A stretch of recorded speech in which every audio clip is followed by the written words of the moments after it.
தோழர் டக்ளஸ் தேவானந்தா இருந்த அமைச்சருடைய அரசியலை பற்றி நான் ஒன்றும் சொல்ல முடியாது. அவருடைய அரசியல்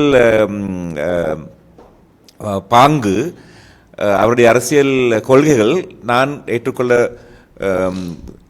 ஏற்றுக்கொண்ட அரசியல் கொள்கைகளோட வித்தியாசமானது. அது சரியோ பிள்ளையோ ஒன்றல்ல. ஆனால் இந்த நிலையிலே, இந்த நேரத்திலே அவரை மாற சிறைச்சாலையில் வைத்திருப்பது அவருடைய உயிருக்கு மாபெரும் ஒரு ஆபத்தாக இருக்கலாம் என்று நான் ஊகிக்கின்றேன், நான் அமைச்சப்படுகின்றேன். ஏனெனில் அவர் 10க்கு மேற்பட்ட முறையில் அவர் தன்னுடைய எதிர்கட்சிகளால், விசேடமாக விடுதலை புலிகளால் அவர் உயிர் தாக்கம் பட்டு தப்பி இருப்பவர்.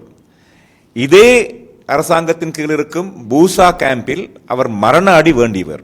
ஆகையினாலே மஹரையில் இருக்கக்கூடியது 1000 பேர் மட்டும்தான். ஆனால் அங்கே இப்போதுக்கு 3000க்கும் மேலான கைதிகள் இருப்பதென்று நான் கேள்விப்படுகின்றேன். அந்த கைதி நிலையிலே தோழர் டக்ளஸ் தேவானந்தாவை போய் சிறை வைப்பது அவருடைய வாழ்க்கைக்கும் அவருடைய எதிர்கால அரசியலுக்கும் ஒரு பெரிய ஆபத்து இருக்கலாம். ஆகினாலே அரசாங்கத்திடம் நான் கேட்டுக்கொள்வது, அவர் தவறு செய்திருந்தால் அவருக்கு எதிராக நீதி நடவடிக்கை எடுங்கள். ஆனால் அவருக்கு கொடுக்க வேண்டிய எல்லா பாதுகாப்பையும் இந்த அரசாங்கம் கொடுக்க வேண்டும் என்பது ஒரு வலுக்கட்டாயமான கோரிக்கையாக நாங்கள் முன்வைக்கின்றோம். மேலதிக செய்திகளுக்காக எமது யூடியூப் தளத்தை சப்ஸ்கிரைப் செய்யுங்கள்.